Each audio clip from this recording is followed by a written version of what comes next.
r/AskReddit. What surprisingly is scientifically proven? Kansas is actually flatter than a pancake. It's similar to if you scaled a billiard ball up to the size of Earth. The mountains would be higher and the trenches would be deeper than our own, meaning Earth is smoother than a billiard ball. That's hard to comprehend considering I'm surrounded by mountains.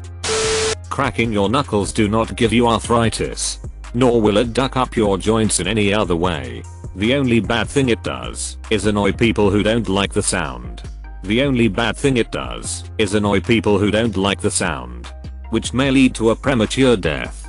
I have been constantly cracking every joint I can around people and sadly that hasn't worked yet. A bull in a china shop will try to avoid everything with at least a reasonable degree of success.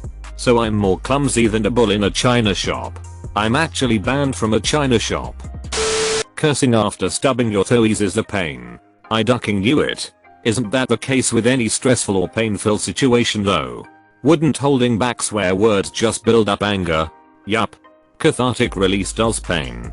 Anyone who tells me not to swear is inviting me to deal with more pain. And, in such, makes an excellent profanity target. MSG occurs naturally and doesn't give you headaches. Metal Solid Gear. Edit. Why does this low effort comment have 600 upvotes? Edit 2. Now almost 1000? Is this what you guys upvote? Edit 3. Closing in. We can make it to 1.5k guys. No. Madison Square Garden. How your shoes get untied by themselves as you walk. Lint forms in the belly button because there's too much hair surrounding it. Huh. I have scars all around my belly button. And so not much hair. I wonder if that's why I never find lint in there. Scars. Why? The accepted science regarding salt consumption is based mostly on a study in the 80s that was not particularly rigorous and hasn't been replicated. The sugar industry sponsored a bunch of studies to blame fat for our poor health. I'm just going to eat what I enjoy and die young. But you can do both. Seriously. Take some time and cook a nice chicken or something. It's much cheaper than fast food or anything like that. And it tastes better and it's better for you. Trust me. It's the best decision you'll ever make in your life. Eating unhealthy just isn't worth it. Plus, at least I feel better when I eat healthier. Less bloat feeling. More energy. Less cravings. But so nice to touch. I'd like to see those studies. I've been performing research for over a decade. The results are pretty conclusive but further research is required. Nothing. Science never proves anything. That's not its job. You want proofs? Talk to a mathematician. Science does not deal in proof because it recognizes that it is not scientifically reasonable to say that we are absolutely, positively 100% certain about something in the real, physical world. There is always some degree of doubt, no matter how tiny. Rather, science creates theories, which are complex models of how and why we think the universe works. A successful theory explains everything that we see and has few or no unanswered criticisms against it. Counterintuitively enough, a required feature of a theory is that it must be falsifiable. That is, there must be an imaginable set of real-world conditions we could find that would make us toss the theory in the trash. If falsifiability does not exist in the theory, that's a red flag that we are dealing with something that doesn't play by the rules of the universe. For example, the claim that God exists is not falsifiable, no matter how many pieces of evidence I produce. It's not enough to change faith. But scientists do not speak in terms of proof unless they are speaking very informally, which they sometimes do. There are also some theories that are so well established and have such an unassailable mountain of evidence for them that it would be a little silly to not treat them like they have been proved. The notion that the earth revolves around the sun and not vice versa is one of those.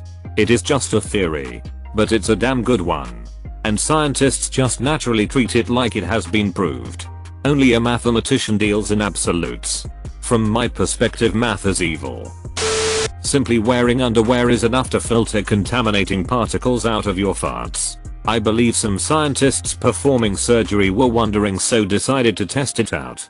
Edit. Someone with a much higher rated comment in this thread has posted the same thing, but with a link to more information, if anyone wants to know more. The optimal method of jerking off an entire room. After the scene in the show Silicon Valley, a Stanford professor wrote a paper with the actual calculations. Edit. As people have brought up, it wasn't a Stanford professor who wrote the paper. It was a scientist who was working as the tech consultant for the show, but got his PhD at Stanford. He did however seek help from a professor at Stanford to make sure the calculations were correct though. The way it is written cracks me up as well. I'm just imagining a professor giggling in front of a computer while typing out. In Secretary 1. We introduce a probabilistic model for audience stimulation. Seconds 2 refines this model by specifying distributional assumptions on audience members' receptiveness to stimulation. The member sorting approach that we suggest is described in Secretary 3, and its performance is numerically examined in Seconds 4. And just thinking there is no way they will let me publish this. It's not really published in the way that people think. The official authors are 2 characters from the show. Showing other people your travel photos is boring. I like looking at them. Probably because I never go anywhere but work. That gender is determined by chromosomes. Alright. I'll bite. X. Aka. The structure and organization of your biological exhale organs is determined by genetics. Gender is an idea that we have attached to biological X, but doesn't have nearly the biological basis much of the world's cultures perceive it to have. There are, genetically, 2 main X's, and then a number of weird fringe cases, inter-X and X mutations. Gender, however, is a human construct and can have many as you want. With the exception of a very vocal minority on Tumblr, no one is arguing that there's no such thing as genetically coded X. Everyone agrees that genetics determine whether you have a peen and testicles or a vag and ovaries. When people say there's no such thing as gender, they are talking about the social construct. To imply otherwise is both disingenuous and a pretty severe strawman fallacy. Edit. Change chromosomes to genetics to be more accurate. Gender in the sociological sense deals with the spectrum of masculinity and femininity. Like for example the color blue is associated with masculinity, whereas pink is associated with femininity. Associating certain acts, objects, colors, etc. with masculinity and femininity is a social construct. However, biological X is not. I think a large part of the confusion comes from the fact that as a society we associate X as being the same thing as gender. So when people say there are more than 2 genders, it confuses the hell out of people. However, if someone is talking in terms of how many genders there are, then they don't quite grasp what it means. No matter which side of the fence they fall on. Gender has 2 variables, masculine and feminine. Both are the axis of a spectrum we call gender. Of course, what is considered masculine or feminine is determined by society. Thus the gender is a social construct argument. However, the spectrum has 2 variables, and no matter how masculine or feminine someone is, no matter what they identify as, their X will remain the same. Not conforming to traditional binary gender roles not mean you are a different gender. It just means you fall on a different part of the spectrum than most people of your X. This doesn't make you any less of a man or woman. It just means you are non-traditional. Thus there are only 2 genders argument. One final thought. I've noticed recently that a small select group of people are confusing sexuality with gender. Straight, gay, bi, lesbian, asexual, etc. are not genders. They are sexualities.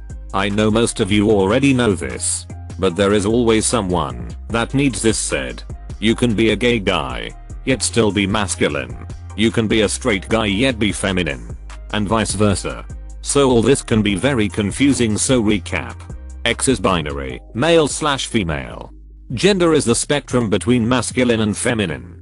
No matter where you fall on the spectrum, and everyone falls on a different part, you are not any more or less of a man/woman.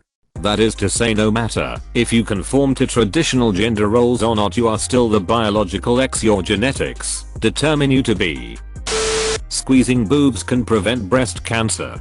So squeeze random women's boobs to prevent the spread of cancer in their body. Oh, I'm going to need a source for this before my wife gets home, so I can be prepared. For science. That always erases memory. I need a study done on people who live in open plan houses. Do their minds purge when moving from room to room?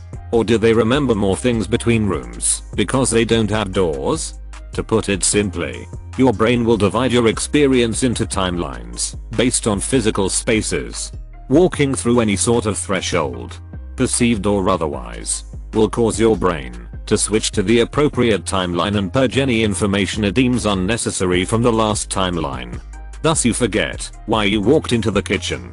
It can even happen in virtual environments, like video games or just the internet in general. Sod's Law, or Murphy's Law if you're American. I.e. how when you knock your toast off the table it will land butter side down. Scientific American showed that not only is this true, but that there are scientific reasons why it should be so. And no, it's not because the butter makes one side heavier. They also covered a bunch of others, such as why if you forget something on your shopping list it will be as far away as possible in the store. If something can go wrong, it'll go wrong. So buckle the duck up. I mean, if something can happen it will. That's the definition of can. Obviously hinges that can't happen won't. And yet some people act like Murphy's Law means that things tend to go wrong, when it means nothing of the sort. The pull-out method for contraception actually works, if done correctly every time. Meaning the male does not ejaculate in the woman. It is 96% effective. This is more effective than the pill if the woman doesn't take it at the same time every day, 92%. While each contraceptive method has a perfect use statistic, likelihood of pregnancy if used correctly, and real use statistic, the actual percent of pregnancies of people using the method, I was still impressed with the effectiveness of pull-out when done correctly. The 4% would be if there is sperm in the pre-cum. Pre-cum does not have sperm, however. If the man has not urinated since the last time he ejaculated, it could be left over and thusly come out with the next pre-cum. Edit. Correcting punctuation. Adding a source. My human sexuality course at my university. Although these statistics are pretty easy to find on the internet, I may have not phrased what that %s mean well and I apologize. While on the subject, please know the pill can become ineffective while the woman is on antibiotics. Very important info I was never told until my mom told me, that's why I'm here. Cool. Be safe. Used it for years with my ex-wife. We were cool if there was an unplanned pregnancy, so didn't really matter when we planned, and I didn't pull out. She got pregnant almost immediately every time. Not a single unplanned pregnancy in 12 years of marriage though. Well, actually one at the end of the marriage, but it wasn't mine. Ho. It. No sources. Ducking like and subscribe.